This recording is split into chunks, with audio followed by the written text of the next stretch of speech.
შეგვიშვეს ბატალიონი.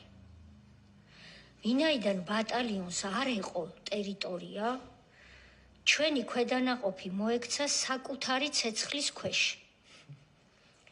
აღარ გააგრძელოთ მეტი ალბაზონცია რა. დავასრულებ, ხო შეიძლება. ამის მოსმენა არარელევანტურია.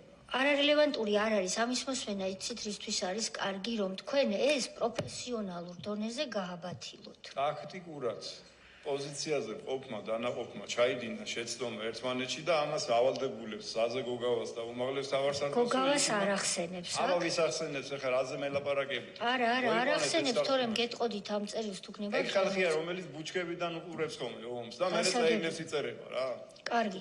პატივისცენ იმ სამხედროების საფლავებს, რომელიც იქ არის. კი ბატონო, შესაბამისად ეს შეცდომა და ასეთი ტიპის შეცდომები არ ყოფილა დაშვებული. ეს იყო როგორ არ ყოფილა დაშვებული? ომი არ არსებობს, სადაც დანაყოფი დანაყოფს ეც არ უხსნის. დღევანდელ დღესაც კი, როდესაც უმაღლეს ტექნოლოგიებით უყურებენ, მაპატიეთ ამ ტონზე.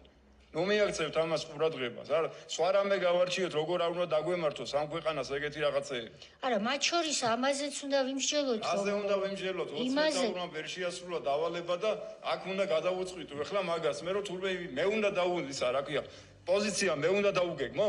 მე ვაძლებ დავალებას ოპერატიულ დონეზე, ტაქტიკურ დონეზე და მივიდეს და შეასრულოთ. ისე ილაპარაკეთ, რატო შეიძლება? დავძალდით ბატონო, დავძალდით. არ არის ეს ტონი.